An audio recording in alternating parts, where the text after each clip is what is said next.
তাআলা বলতেছ গো আমার বান্দা বান্দিরো তোমরা নামাজ নিজের ইচ্ছা করিত কারণ কাজা করো না, যারা নিজের ইচ্ছা করিত বাবা কাজা করবে ওই ব্যক্তি জাহান্নামের হকদার হবে। এ বাবাজি মুসলমান ভাইরো ও গো আমার সোনা মানিকেরো আপনাদের কাছে একটা ছোট্ট ঘটনা তুলে ধরবো বাবাজি। হযরতে মুসা কালিমুল্লাহর জামানাতে একজন পাগল বাবাজি মুসা নবী তুর পাহাড়ে আল্লাহর সঙ্গে কথা বলবেন, রাস্তা দিয়ে টুকটু করে চলে যায়। একজন পাগল মুসা নবীকে বলতেছে গো মুসা নবী আমি আল্লাহর এত ইবাদত করেছি, এত সেজদা মেরেছি, সেজদার জায়গাটা গর্ত হয়ে গেছে, আমার মাজা কুকুর হয়ে গেছে, আমার দাড়ি পেকে গেছে, আমার চুল পেকে গেছে। আপনি এক কাজ করুন, আল্লাহ পাক আল্লাহ তাআলাকে বলবেন আমার ইবাদত কবুল হয়েছে না হয়নি। পাগলটা বলছে মুসা নবীকে যে আপনি যে যাবেন তুর পাহাড়ে তো আল্লাহ পাক আল্লাহ তাআলাকে বলবেন কি যে আমার ইবাদত আল্লাহর দরবারে কবুল হয়েছে না হয়নি।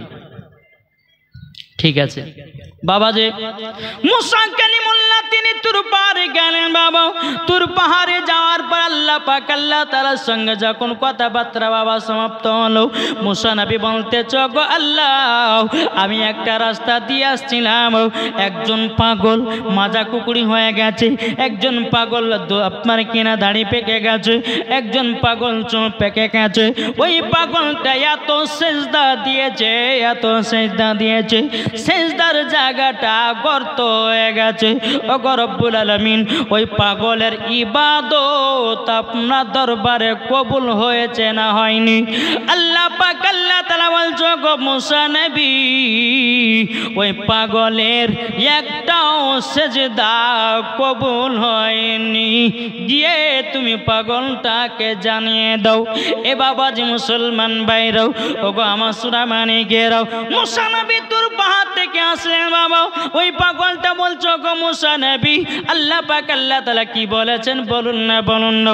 মুসা নবী বলতেছে এ পাগল তোমার একটাও সেজদা আল্লাহ দরবারে কবুল হয় না হয় না। বাবাজি পাগলটা বলতেছে গো মুসা নবী আল্লাহ কবুল করুক চাই না করুক আমি নামাজ পড়েই যাব, এটাই আল্লাহর হুকুম। জোরে বলুন না সুবহানাল্লাহ। এ বাবাজি মুসলমান ভাইরাও ও গো আমার সোনা মানিকেরাও মুসা কালিমুল্লাহ তিনি বলতেছি বলো গো পাগল পাগল তবে শুনে নাও তোমাকে যে কথাটা বললাম তোমার একটাও সেজদা যেন কবুল হয় না। বাবা যে পাগলটা বলে দিল আমার কবুল হোক না হোক আমি নামাজ পড়ে যাব। আল্লাহ পাক আল্লাহ তাআলা খুশি হয়ে আমার মুসা নবীকে গায়েবের আওয়াজ দিয়ে বলতে জগ মুসা নবী ওই পাগলটাকে বলো তুমি জান্নাতি হয়ে গেছো। সুবহানাল্লাহ সুবহানাল্লাহ জান্নাতি হয়ে গেছো। পাগলটা বলছো গো মুসা নবী আপনি এখনই তো বললেন একটাও সেজদা আল্লাহ দরবারে কবুল হয় নাই, তাইলে আপনি বলুন না আমি কিভাবে জান্নাতি হলাম। মুসা নবী বলতেছে বলো গো পাগল পাগল তুমি হলো দুনিয়ার আলাদা পাগল, যেটা হচ্ছে তুমি আল্লাহর পাগল। তুমি তোমার যতগুলি ইবাদত করেছ সব ইবাদত আল্লাহ দরবারে কবুল হয়ে গেছে। সুবহানাল্লাহ কেন এখন তো বললেন কবুল হয়নি আবার এখন বলছেন হয়ে গেছে। বাবা যে মুসা নবী বলতেছে তুমি শুনে নাও এই কারোর জন্য আমি বলেছি। আল্লাহ পাক আল্লাহ তাআলা বলেছেন আল্লাহ তোমার প্রতি খুশি হয়ে গেছে। তুমি যে বললা আল্লাহ আমার কবুল করুক যে না করুক আমার পড়ার কর্তব্য পড়ব, করার কর্তব্য করব, কিন্তু কোনোদিন নামাজ ইবাদত কাজা করব না। আল্লাহ খুশি হয়ে আপনাকে জান্নাতি বানায় নিয়েছে। সুবহানাল্লাহ সুবহানাল্লাহ। এই পাগল হন এই পাগল। আজ আমরা দুনিয়ার পাগল কেমন জানেন? কেউ বাবাজি মেয়ের পাগল, কেউ আছে টাকার পাগল। আমরা যতগুলি দুনিয়াতে মানুষ জন্মগ্রহণ করেছে এসেছি আমরা সবাই কিন্তু পাগল। জি ঠিক। আমরা পাগল লাই আপনি টাকার পাগল, কেউ বাবা নারীর পাগল, কেউ বাবা জমির পাগল, কেউ বাবা আপনার নমাজের পাগল, কেউ বাবা অলির পাগল, কেউ বাবা নাবির পাগল, কেউ বাবা খাওয়ারের পাগল, কেউ বাবা বাড়ি ঘরের পাগল, কেউ বাবা গাড়ির পাগল, কেউ বাবা মোটর সাইকেলের পাগল, কেউ বাবা যে জমি জায়গার পাগল, কেউ বাবা যে আপনার মার করাতে পাগল, কেউ বাবা খুন করাতে পাগল। আমরা দুনিয়াতে যতগুলি মানুষ বাবা যে এসেছি আমরা সবাই পাগল পাগল। আল্লাহ পাক আল্লাহ তাআলা বলতেছ, গো বান্দা বান্দিরা তোমরা কোন পাগলটা হবা যেই পাগল হলো পরে নবীকে পাওয়া যায়, যে পাগল হলো পরে ওলিকে পাওয়া যায়, যে পাগল হলো পরে বাবা আল্লাহকে পাওয়া যায়, যেই পাগল হলে জান্নাতকে পাওয়া যায়, ওই পাগল তোমরা দুনিয়াতে হও। কি গো, ওই পাগল দুনিয়াতে হতে হবে, ঠিক না? ওই পাগল যদি আমরা দুনিয়াতে হয় তো লাভ না লস? লাভ আছে। একটু জোরে বলেন না আপনারা, লাভ। আজ কিছু দল বাড়িয়েছে, নাবিকে তো মোহাব্বত করেই না রে বাবা। কি গো, আছে না নাই? অনেকে মানুষ ও জালসা শুনছে না, গান শুনছে কখনো বুঝে বাবা যে যাই হোক, তা আমরা কোন পাগল হব? নাবির পাগল হব, অলির পাগল হব নাকি বলছে? আজ কিছু বাবাজি বক্তা বাড়িয়েছে, এই বক্তাদের বাবা যে ন্যাজ কাটা দরকার। জি, এক বক্তা তো বলছে বাবাজি পোল্ট্রি মুরগি, ডাব চোর, চিনেন নাকি? চিনেন না? জি, বাপ বাটাতে স্টেজের উপরে বাবাজি নাটক গাহায়, আর এরা বলতেছে নাবি নাকি 40 বছর নাবি হয়েছে। আমি মাওলানা ওবায়দুল ইসলাম জামালি চ্যালেঞ্জ করে গেলাম, যদি বুখারী, তিরমিজি, আবু দাউদ, ইবনে মাজাহ, কোরআন এবং তাফসিরে রুহুল বায়ান, তাফসির আপনার নিজামী সমস্ত কিতাবের মধ্যে যদি প্রমাণ দেখাতে পারে যে নাবি 40 বছরের নাবি হয়েছে, আমি তাকে 50,000 টাকা চ্যালেঞ্জ ছড়ে দিলাম। বুঝতে পেরেছেন? এরা তো বাবাজি পড়াশোনা জানে না। এই দেখেন বাবাজি, ওই বাংলাদেশের একজন বাবাজি মির্কি শয়তান, চিনেন? বাংলাদেশের একজন বক্তা বাড়িয়েছে, ইউটিউবে ভাইরাল হয়েছে। হ্যাঁ, নাম বলবো না, নাম বললে পরে বাবাজি ওয়াজ গেলে শুনছে আর ভাইরাল করছে। ওকে, ও হচ্ছে বাবাজি পাকা শয়তান। জি, এই বক্তা বলেছে যে মহিলাদের মেন্সের অবস্থাতে কুরআন শরীফ পড়া চলবে। জোরকার নাউজুবিল্লাহ। তাহলে ওকে জুতের বাড়ি পিটার দরকার আছে না নাই? কি গো, এই বক্তা বলেছে যে নাবি নাকি, নাবি যখন কথা মুবারক বলতে নাবির নাকি মুখ মুবারক দিয়ে গন্ধ বেরোত। জোরকার নাউজুবিল্লাহ। আরে বোকা শোনো, আমার নবী মুস্তাফা সাহেব কোরআন, নূর মুজাসসাম, নবী কামলিওয়ালা, মক্কি ও সরদার, আহমদে মুখতার, নবী মুহাম্মদুর রাসূলুল্লাহ সাল্লাল্লাহু তাআলা আলাইহি ওয়াসাল্লাম বাবাজি তিনি যখন কথা মুবারক বলতেন, তিনার মুখ মুবারক দিয়ে মুশকে আম্বারের থেকেও খুশবুদার। আরে চিটার বক্তা, এই বাটফার বক্তা, এই শয়তান বক্তা বলতেছে নাবি নাকি কথা বললে মুখ থেকে দুর্গন্ধ বেরাত। ওকে জুতার বাড়ি পিটার দরকার আছে না নাই? এই জোরে বলেন, পিটার দরকার আছে। এই বক্তাদের ওয়াজ শুনবে যে মরার পরে জাহান্নামে যাবে সে। বোঝা গেছে কিছু? জি, তারপরে কি বলেছে জানেন? বলছে কালো কাকের গোশ খাওয়া জায়েজ, কেঁচা খাওয়া জায়েজ, শামুক খাওয়া জায়েজ, ঝিনুক খাওয়া জায়েজ। ওকে ধরে নিয়েছে কেঁচা ভাজি খাইতে হবে নাকি বলছে? হ্যাঁ হ্যাঁ, কাঁচাই ওর মুখে গল গল করে ঢুকাইতে হবে, দেখি কত খাইতে পারে। তারপরে আবার বাবাজি ওই রমজান মাসে একটা ফতোয়া দিয়েছিল কি জানেন, বলছে আজানের 3 মিনিট আগে যদি কেউ ইফতার করতে 100 নেকি, আর আজানের সময়তে যদি কেউ ইফতার করতে 10 নেকি। ওকে জুতের বাড়ি পিটার দরকার আছে না নাই বলেন? আজানের 3 মিনিট আগে যদি ইফতার করে তো রোজা হবে? জি না। জি। তারপরে বাবাজি ওই বাংলাদেশের বক্তা বলেছে কুরআন শরীফের পাতা যদি ছিঁড়ে যায় ওই কুরআন শরীফের পাতাকে তোমরা আগুন দিয়ে ধরিয়ে দাও। আজ এই বাবাজি বক্তাদের জন্যে, আজ এই শয়তান বক্তাদের জন্যে আজ বেধর্মীরা কোরআনটাকে আগুনে জ্বালিয়ে দিচ্ছে, আজ বেধর্মীরা কোরআনটাকে পানিতে পুড়িয়ে দিচ্ছে, পানিতে ফেলিয়ে দিতেছে। আজ এই বেধর্মীরা কোরআনটাকে অস্বীকার করতেছে এই বক্তাদের জন্যে। আর এই বক্তাদের জন্যে বাবাজি মুসলমানদের প্রতি অত্যাচার চলছে, বুঝতে পারলেন না? এর তো জীবনে পড়াশোনা করে নাই। এই জলঙ্গিতে বাবাজি আর একজন বক্তা আছে বাবাজি প্যান্ট শার্ট পরনেওয়ালা, জি, ল্যাপটপে মৌলবি হয়েছে। আরে বাপের বেটা বাপ যদি হয় তা একটা কোরআন শরীফের আয়াত শোনা। একদিন কোন স্টেজে গিয়ে গাহাছে, বলতেছে কদ জাআকুম মিনাল্লাহি নূরুল, আর আব্বার ঘর থেকে নুরুল ভরাছে। জি, ঠিকভাবে কোরআন পড়তে পারে না, ল্যাপটপে পড়ে পড়ে মৌলবি হয়েছে হয়তো জানে আল্লাহ মালিকই জানে। আরে বোকা শোনো, মাদ্রাসায় 12 বছর মাদ্রাসায় পড়ে আলেম হয়েছি, তোমার মতো ল্যাপটপে পড়ে আলেম হয়নি, তোমার মতো ল্যাপটপে পড়ে আমরা জালেম হয়নি। আল্লাহ পাক আল্লাহ তাআলা বলতেছে তোমরা যদি সঠিক আলেম হতে চাও সঠিক কথাটা বের করো, নালে কাল কিয়ামতের ময়দানে এই বক্তাদের জিবা কেটে জাহান্নামের আগুনে পোড়াবে। না কি বলছে? তারপরে বাবাজি এই যে শাওকাত আলীর বেটা ইয়াসিন পেট মোটা ভুড়ি মোটা ডাবচোর, আপনার পোল্ট্রি মুরগি, হ্যাঁ, এ তো কিছু জানে না, পড়তেও জানে না। বাবাজি মুসলমান এ আলতো ফালতো কথা বলছে, নবীর প্রতি ক্যাম করা যাবে না, নবীর প্রতি দুরুদ পড়া যাবে না, নবীর প্রতি আপনার সালাম পড়া যাবে না। আরে বাপের বেটা বাপ যদি হয় বুখারী থেকে প্রমাণ দেখাও, তিরমিজি থেকে প্রমাণ দেখাও, আবু দাউদ শরীফ থেকে প্রমাণ দেখাও।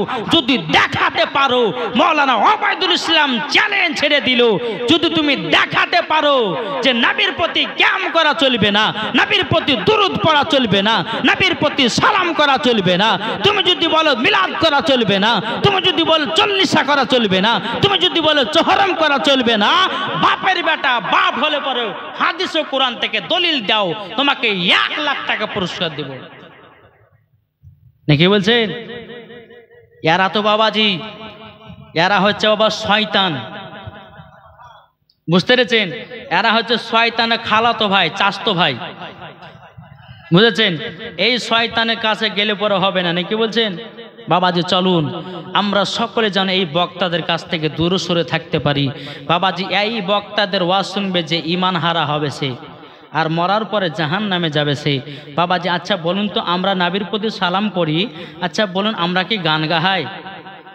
কি গো, আমরা যখন স্কুলে যখন আপনার কিনা মাস্টার যখন পড়াতে যেত, আমরা বসে থাকতাম, তো মাস্টার স্যার ঢুকলে পরে আমরা বসে থাকতাম না দাঁড়িয়ে যেতাম? তাহলে দাঁড়িয়ে যাওয়াটা কি? জোরে বলেন না। দাঁড়িয়ে যাওয়াটা সম্মান। তাইলে বাবাজি মুসলমান একটা ছাত্রর জন্য মাস্টারের যদি সম্মান দাঁড়িয়ে হতে পারে, যে নবী না হলে পারে আসমান হতো না, যে নবী না হলে পারে কোরআন হতো না, যে নবী না হলে পারে সারা কুল কায়নাত হতো না, যে নবী না হলে পারে বুখারী পেতাম না, যে নবী না হলে পারে কোরআন পেতাম না, যে নবী না হলে পারে রোজা পেতাম না, যে নবী না হলে পারে নামাজ পেতাম না, যে নবী না হলে পারে সারা কুল কায়নাত পেতাম না। তাইলে বলো ওই নবীর প্রতি দাঁড়িয়ে সালাতু সালাম পড়া যাবে কি যাবে না? যাবে। হ্যাঁ, দাঁড়িয়ে যাবে কি যাবে না?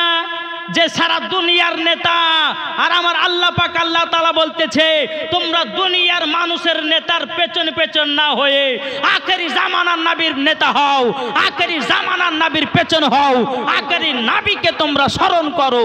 মরার পরে ওই ব্যক্তি জান্নাতি জান্নাতি জান্নাতি। জোরে বলবেন না সুবহানাল্লাহ। আসুন বাবাজি, হয়তো আপনারা বলবেন যে মৌলভী সাহেবের ওয়াজ শুনলাম সুরের ওয়াজ, আর এ তো ঝাড়া করছে।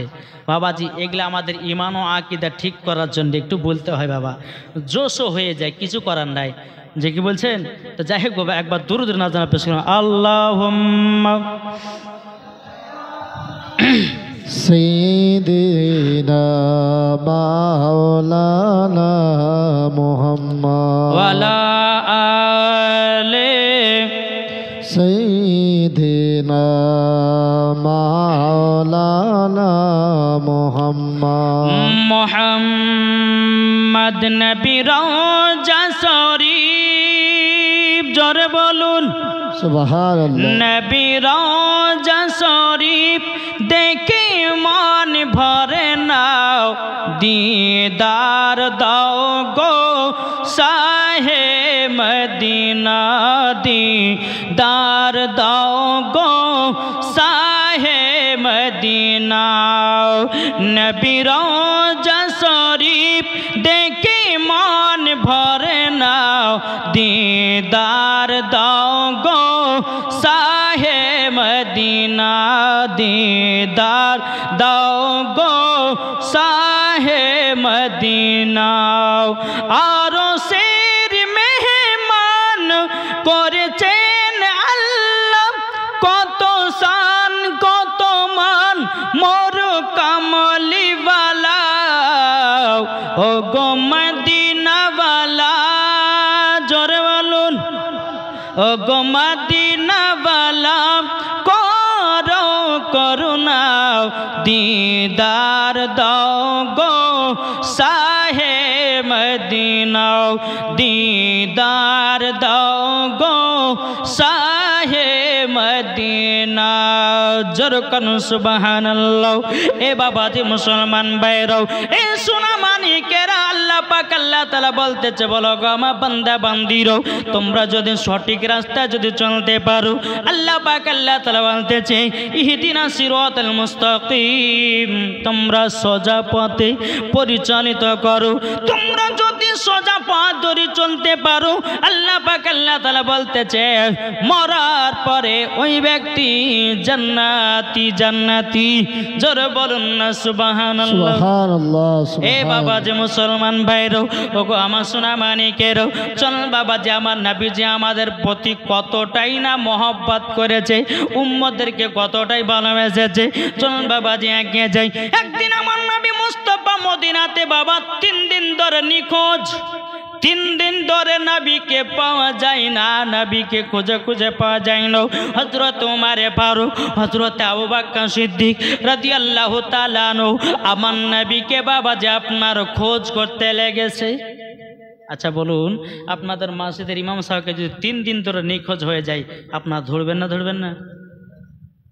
আর রহমাতুল লিল আলামিন 3 দিন ধরে নিখোঁজ, আর তখন কাফেরদের খুবই অত্যাচার।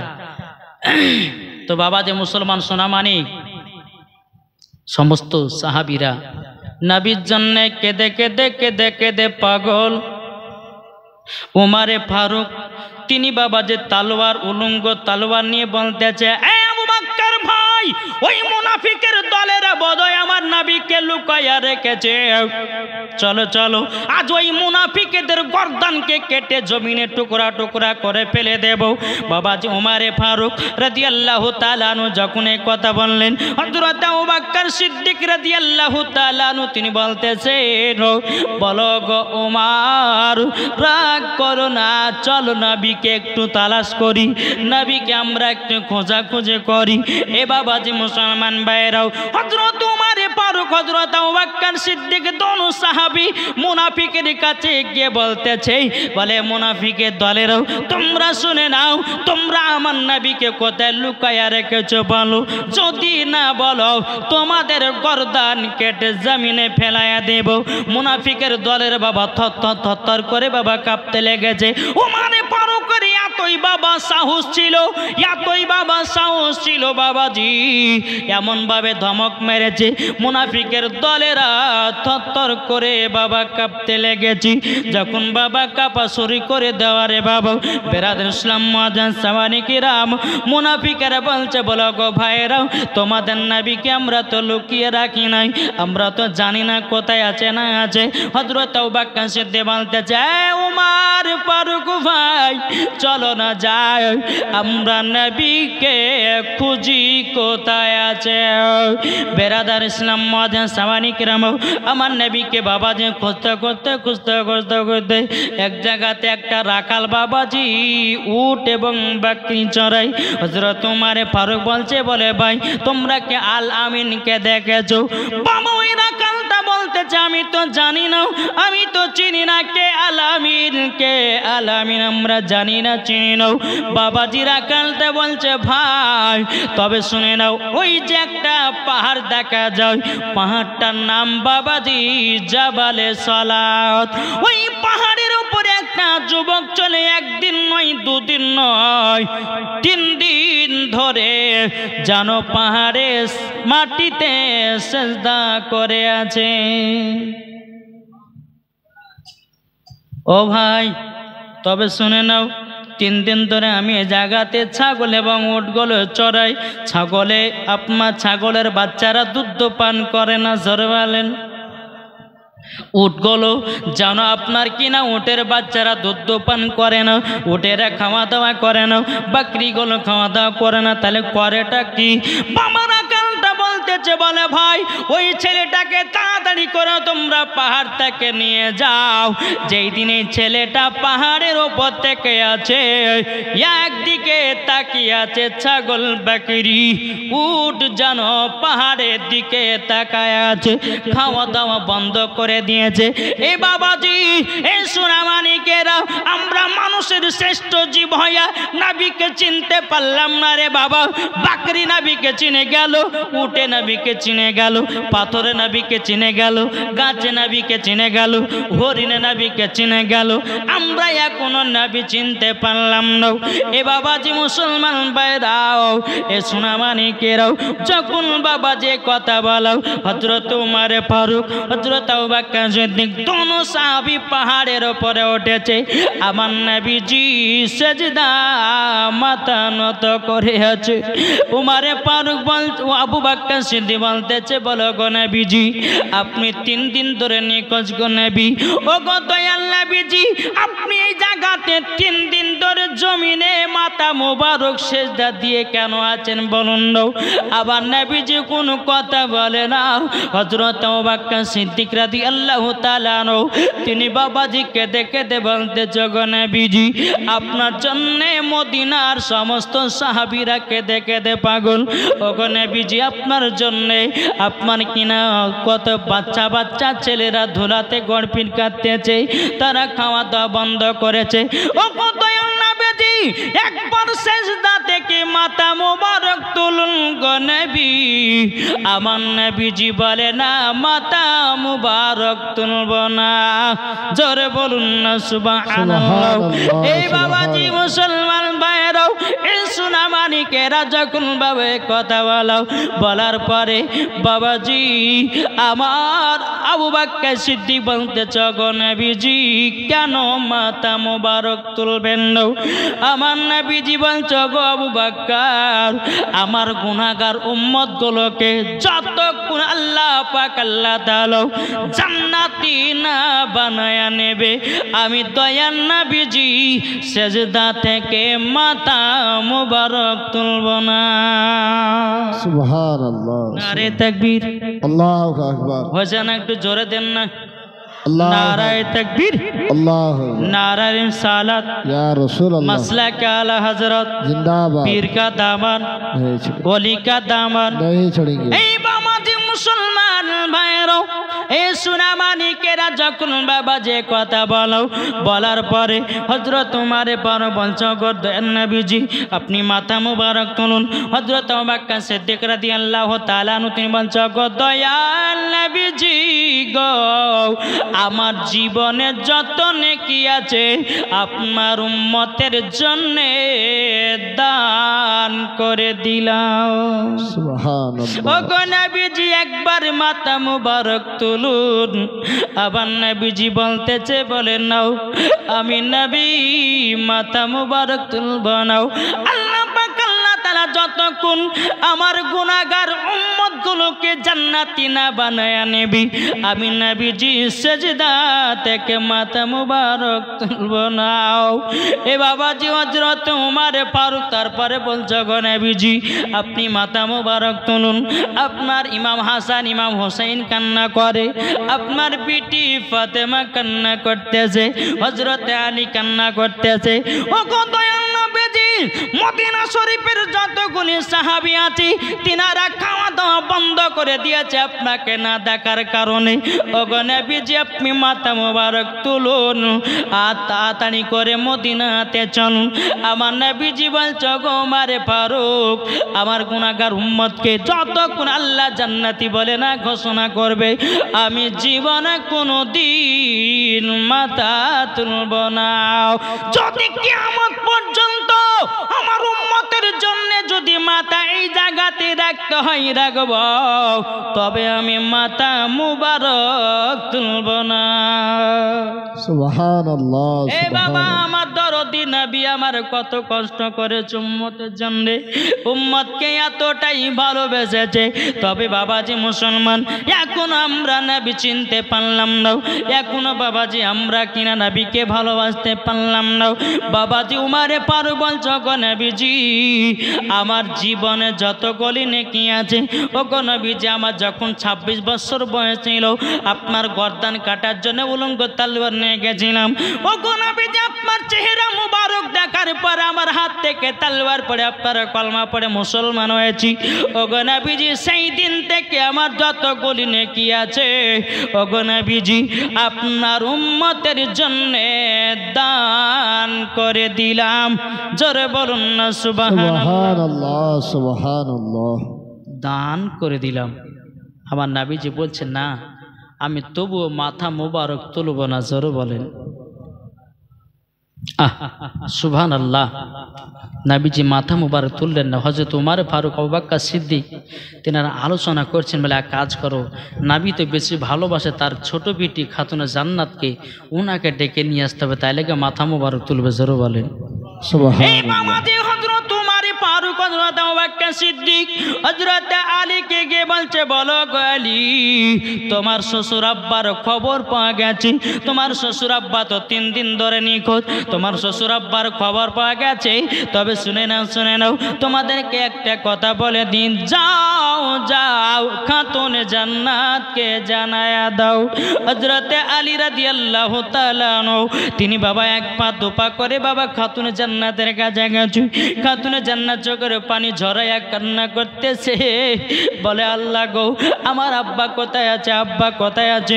এই বাবাজি মুসলমান ভাইরাও, এই সোনামানিকেরাও, যখন বাবাজি কথা বলার পরে খাতুনে জান্নাত মা ফাতেমা রাদিয়াল্লাহু তাআলা আনহাকে বলতেছে, বলো গো খাতুনে জান্নাত, তোমার আব্বা জানের খোঁজ পাওয়া গেছে। যেমনই হযরত আলী কথা বলেছে, অমনি মা ফাতেমা বাবা কুদ্দ উঠেছে, ও আমার স্বামী কোথায় আছে, আমার আব্বা কোথায় আছে, একবার বলুন না।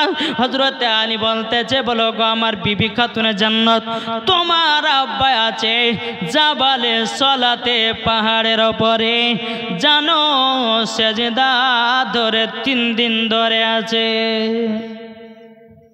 বলে তাই নাকি? খাতুনে জান্নাত চোখের পানি ফেলাইয়া বাবাজি টুকটুক টুকটুক করে ইমাম হাসান ইমাম হোসেনকে নিয়ে বাবাজি চলতে লাগলেন। কোথায়? নানাজির কাছে। জোরে বলেন সুবহানাল্লাহ। ইমাম হাসান ইমাম হোসেন বলে, মা কোথায় যাবে তুমি একবার বলো না। জোরে বলেন না সুবহানাল্লাহ। ইমাম হাসান ইমাম হোসেন বলে, ও গো মা কোথায় যাবে তুমি একবার বলো না, বলো না, বলো না।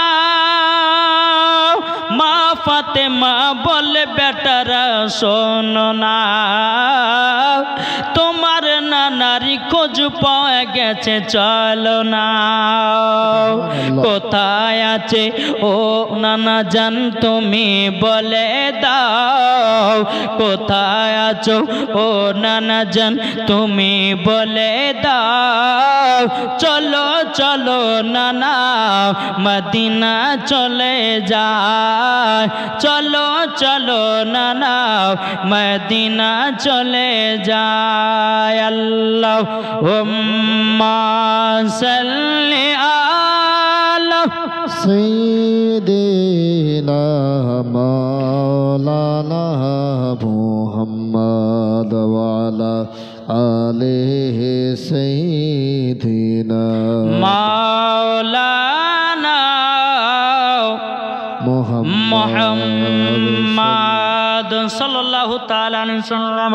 মা ফাতেমা রাদিয়াল্লাহু তাআলা তিনি বাবাজি ইমাম হাসান ইমাম হোসেনকে নিয়ে বাবা জাবালে সলাতের পাড়ে কাছে গেছে। আমার খাতুনে জান্নাত নবীকে দেখার পরে কান্না করতে লেগেছে। বলো গো আব্বা জান, আব্বা জান আপনি বলুন না, আপনি তো 3 দিন ধরে আমাকে না দেখিয়ে কাটিয়ে দিলেন। আব্বা গো আপনি আমাকে 1 ঘন্টা না দেখলে থাকতে পারেন না গো আব্বা। আমার নবীজি বলছো বেটি ফাতিমা তবে শোনো গো, তোমার থেকে আমার গুনাহগার উম্মত গুলোকে আমি বেশি ভালোবাসি।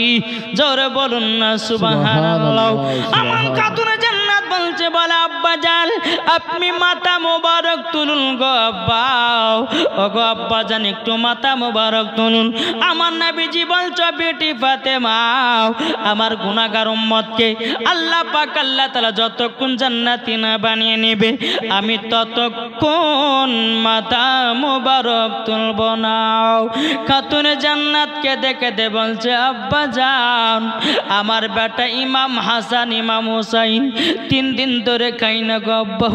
আপনি তো 3 দিন ধরে নিখোঁজ গো আব্বা জান, আপনি 3 দিন ধরে নিখোঁজ বলে ইমাম হাসান ইমাম হোসেন খাওয়া দাওয়া করেনি, আপনার জামাই তিনিও খাই নাই।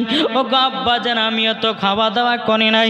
ও গো আব্বা শুধু তাই নাই, মদিনাতে যত বাচ্চা বাচ্চা ছেলেরা আছে ও গো নবীজি ও গো আব্বা জান আপনার জন্য বাচ্চা বাচ্চা ছেলেরাও খাওয়া বন্ধ করেছে। ও গো নবীজি আপনি দয়া করে বাড়ি চলুন। আমার নবীজি বলছে বলে এ বেটি ফাতেমা আমার গুনাহগার উম্মত গুলোকে যতক্ষণ জান্নাতি না বানিয়ে নেবে আমি ততক্ষণ মাথা মুবারক তুলব না। খাতুনে জান্নাত বলছে বলো গো আমার আব্বাজান আমার জীবনে যত নেকি আছে আপনার উম্মতের জন্য দান করে দিলাম। সুবহানাল্লাহ। ও মা কালা মা ফাতেমা রাদিয়াল্লাহু তাআলা আনহার এত নেকি ছিল গো মাও আমাদের জন্য দান করে দিয়েছে। জোরে বলেন সুবহানাল্লাহ। তবু আমার নবীজি মাথা মুবারক তোলে নাও। এদিকে আমার নবী মুস্তাফা সাহেবে কোরআন নূরে মুজাসসাম নবী কামলিওয়ালা মক্কি সরদার আহমদে মুক্তার নবী মুহাম্মদুর রাসূলুল্লাহ সাল্লাল্লাহু তাআলা আলাইহি সাল্লাম তিনি বাবাজি কি করেছেন, তিনি তো মাথা মুবারক তুলেন না।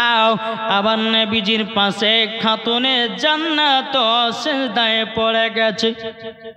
জোরে বলেন সুবহানাল্লাহ। সিজদাতে পড়ে গেছে খাতুনে জান্নাত মা ফাতেমা রাদিয়াল্লাহু তাআলা আনহা। তিনি বলছে আব্বা জান আপনি যতক্ষণ মাথা মুবারক না তুলবেন ও গো আব্বা জান আমিও আপনার বিটি আমিও সিজদা দেখে মাথা মুবারক তুলব না। সুবহানাল্লাহ। বাবাজি বাপ বিলিতে বাবাজি আপনার জাবালে সোলাতের পাহাড়ের উপরে সেজদানত করে আছে। এই বাবাজি মুসলমান বাইরেও 1 ঘন্টা হয়ে যায় 2 ঘন্টা হয়ে যায় ইমাম হাসান ইমাম হোসেন চোখের পানি ফেলে কান্না করে ও মা জননী ও গোনারা জান তাড়াতাড়ি করে উঠুন নাও। বাবাজি কোনো মতে উঠে নাও।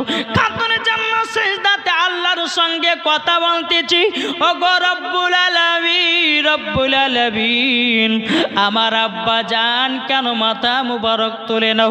খাতুন জান্নাত বলতেছে, বলো গো আমার আল্লাহ, আমার আব্বা জানের উম্মতের জন্য আমার বেটো ইমাম হাসান ইমাম হুসাইনকে আল্লাহ দান করে দিলাম। সুবহানাল্লাহ। আল্লাহ তাআলা বলছে, জিবরিল আমিন তাড়াতাড়ি করে যাও, আমার নবীকে জানিয়ে দাও তোমার গুনাহগার উম্মত গুলোকে সবাইকে জান্নাতি বানিয়ে নিয়েছি। হযরত জিবরিল আমিন আসার পরে বাবাজি আমার নবীকে বলতেছে, ইয়া রাসূলুল্লাহ ইয়া হাবিবাল্লাহ, লাব্বাইক ইয়া রাসূলুল্লাহ, লাব্বাইক ইয়া হাবিবাল্লাহ।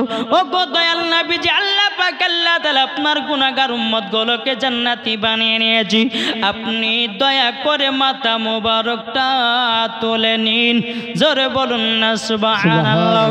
এ বাবাজি মুসলমান ভাইরা, এ সোনা মানিকেরা, আমার নবী মুস্তাফা বাবাজি মাথা মোবারক তুললেন। জোরে কোন সুবহানাল্লাহ। তাহলে চিন্তা করুন আমাদেরকে কতটা নবী ভালোবাসে।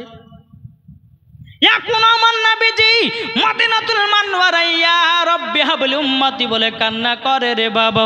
আমরা নবীর জন্য এক বিন্দু কাঁদতে পারলাম না, নবীকে ভালোবাসতে পারলাম না, নবীর সুন্নাতকে মেনে চলতে পারলাম না।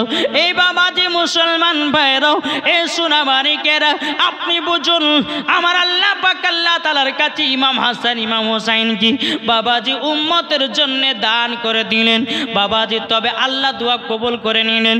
অমনি বাবা গুনাহগার উম্মত গুলোকে জান্নাতি বানিয়ে নিয়ে আমার নবীজি মাথা মোবারক তুলে নিলেন। তাইলে বলুন না, উমারে ফারুকের নেকি দান করে দিলেন, নবী মাথা মোবারক তুললেন না? হযরত আবু বকর সিদ্দিকের সমস্ত নেকিগুলো দান করে দিলেন, মাথা মোবারক তুললেন না? খাতুন জান্নাতের সমস্ত নেকি দান করে দিলেন, তবু বাবা মাথা মোবারক তুললেন না?